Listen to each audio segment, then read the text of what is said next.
Bioorganic weapons are a global threat. Start working with the rest of the world. We have to come to an tell them it might create more problems. It's time to take responsibility. We want to have any chance. I've always valued your friendship, Leon.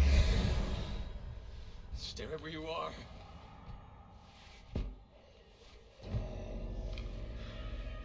Mr. President!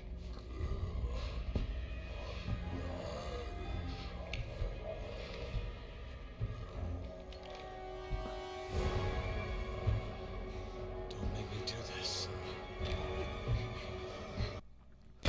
Being a longtime fan of Resident Evil, I figured why not review one of the worst entries in the franchise. Enter Resident Evil 6, a jarbled mess of action and thriller sequences that for some may be a homage to the classic aspects Resident Evil was known for, but for others is just a fun time. For me, I'd say right off the bat that this game is just plain fun.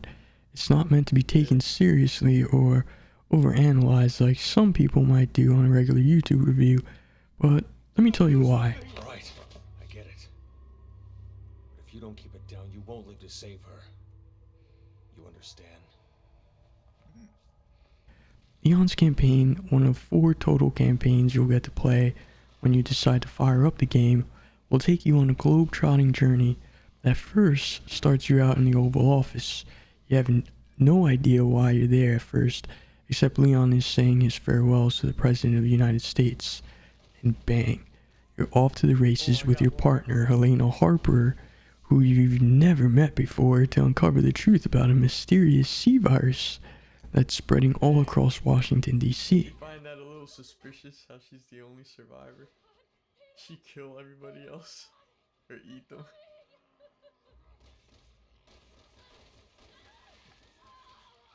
Oh my god.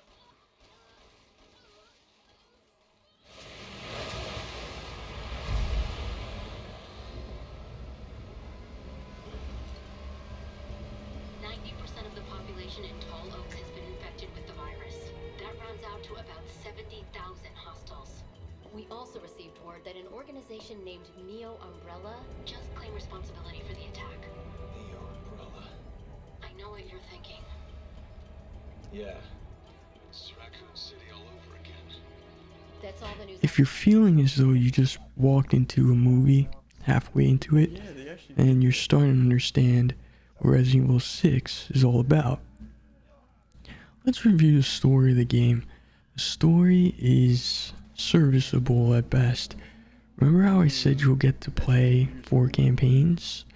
Well, truthfully, when you first start, you only have access to 3 of them, and the 4th is unlocked after beating the previous 3. Most of the story is action thriller sequences that aren't meant to scare you. It's supposed to bring you to the edge of your seat and yell, "Whoa, did you see that?"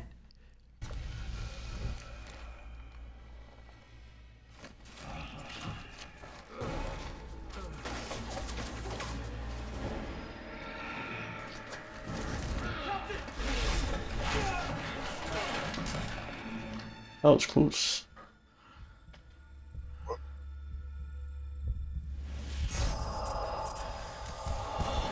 Flashback.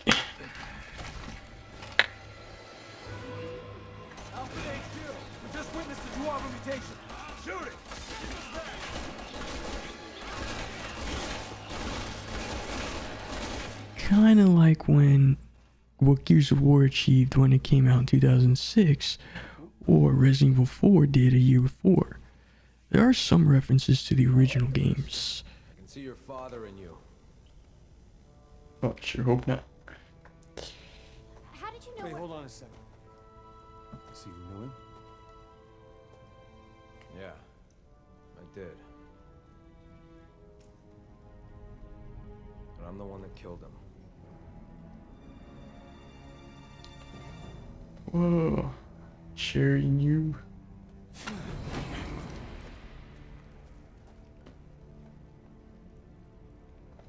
It's you? That's right. Chris? Don't know, don't care. Yes. on being their guinea pig. What did they do to you?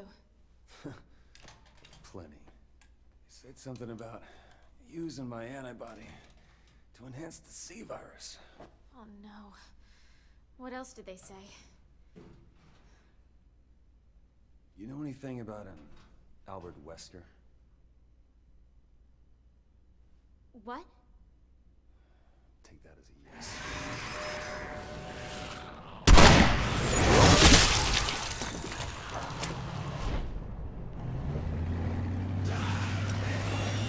Guess the rookies could use some help. I suppose I should return the kindness their parents showed to me. This is as good a time as any. But these mostly serve to tie the whole story of the series as a whole. This makes it feel like a true sequel, but doesn't necessarily do anything to move the needle forward in a meaningful way.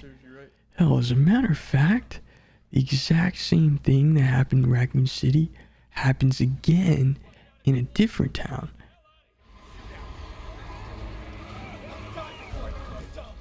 What you might notice is that most of the assets used in one campaign are reused in a different campaign, oftentimes with great effect, to show the developers really put an effort to explain where everything was at a given moment.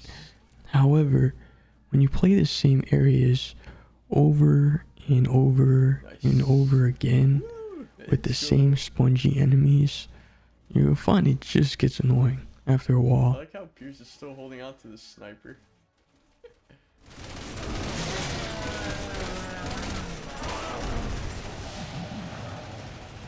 Yes.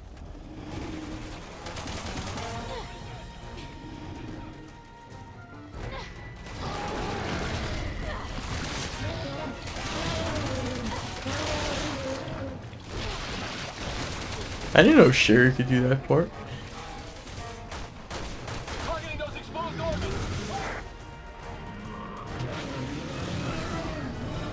Ah. Oh, yeah, you killed my dad.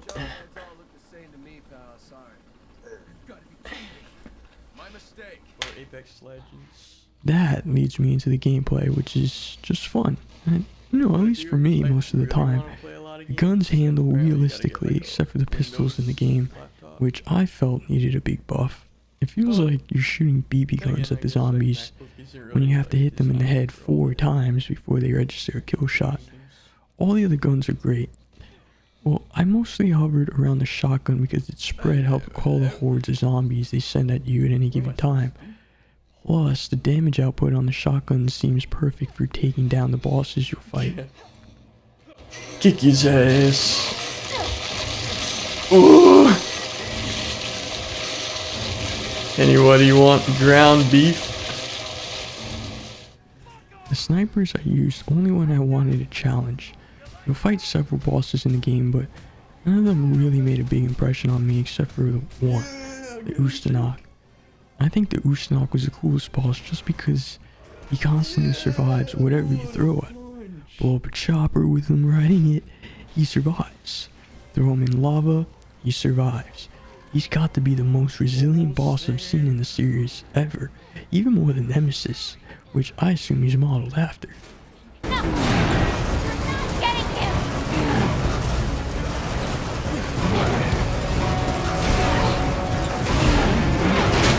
One more for you, second Whoa! Still hanging on. Feels like we're on a rocket ship or something. Ooh. Nice shot.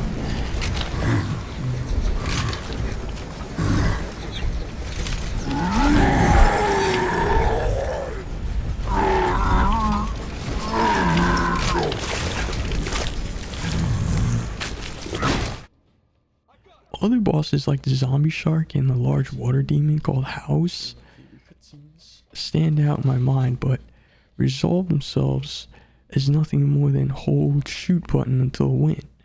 It's great at first when you don't know what to expect, but when you play the game a second time around or maybe a third time around, You feel like you've seen everything there's to see and there's nothing more to break down. Like I said before, Resident Evil 6 is fun, but not meant to be overanalyzed. Graphically, the game is very impressive at times, approaching photorealism. There's hair physics, boob physics, and a whole lot of high-resolution textures that really work to make you feel like you're actually watching a movie than playing a video game. Oh, this guy. Oh, look, you can actually hide behind cover.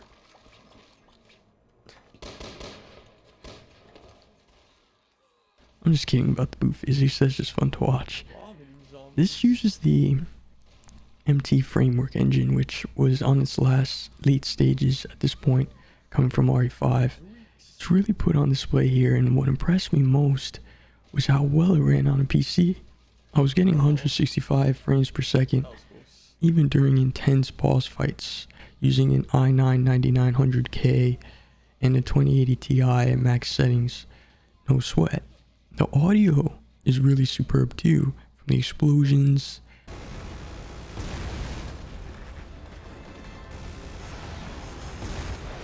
Whoa. I don't remember this part. Did I play this game? Maybe. Ada said she wanted to bring Raccoon City to the world. There's only one missile that we know of. Come in, HQ. Are there any other vessels in the water? Negative. Intel says only the carrier. To the gunfire, especially the gunfire, which sounds punchy and poignant, which is what you look for in an action shooter. There's nothing better than returning a howling swarm of infected with one round of a buckshot or the metallic release of a crossbow bolt just to hear it register as a kill. It makes you feel safer when the rest of the game is trying to overwhelm you with something new. Before I get to my conclusion though, I'll just say that the voice acting is just fine as it is. There's nothing about it that particularly stands out as good or bad, except for when Jake confronts Chris about his father, which was good, or maybe when Peter says goodbye to his captain at the end of the Chris campaign, which was also really good. The only thing I'd like to mention is that Ada appears detached from the world around her. She goes by mostly unfazed by the teeming hordes of undead and the crazy monsters that are trying to kill her. When she's mad, it doesn't even sound like she's even angry at all. We're beyond humanity.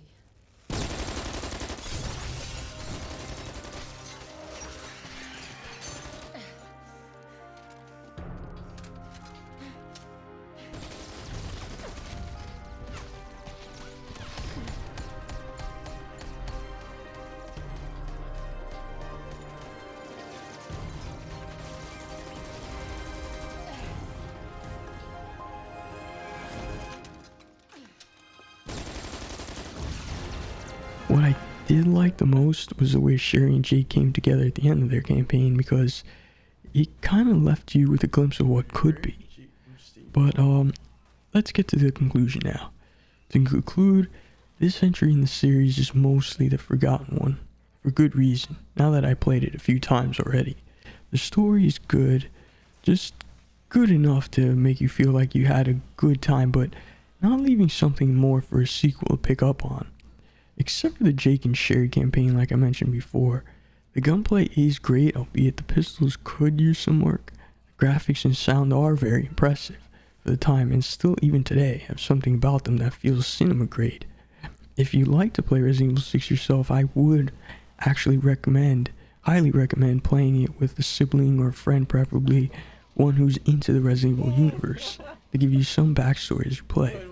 I wouldn't recommend buying this full price, although I paid $30 on Steam for it. I didn't feel ripped off. In the end, I did enjoy it because I played it with my brother and I like Resident Evil anyway, but your mileage may vary. 199,000. That's 69,000. Ah, nice cozy cabin.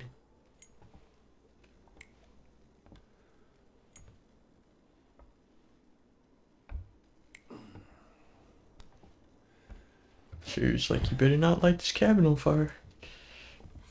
I'll go get help. It can't be that much further to the rendezvous. Oh, wait!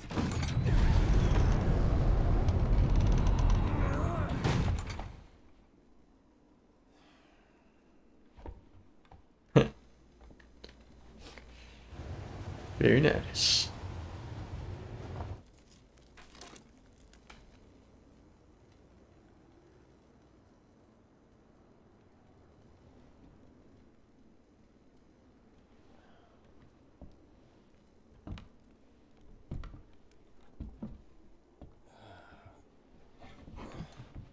So, you always been like that? The whole healing thing? My dad was a scientist.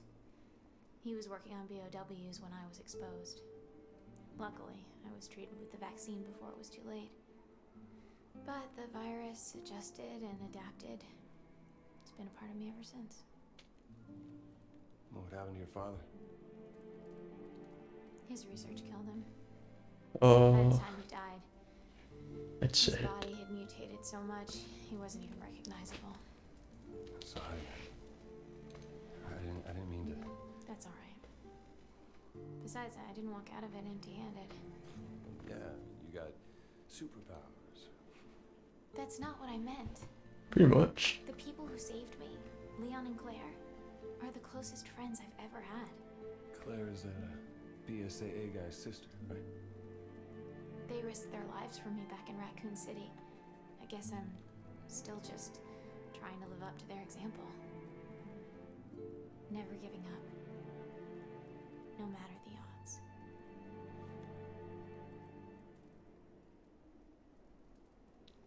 Very nice. Oh.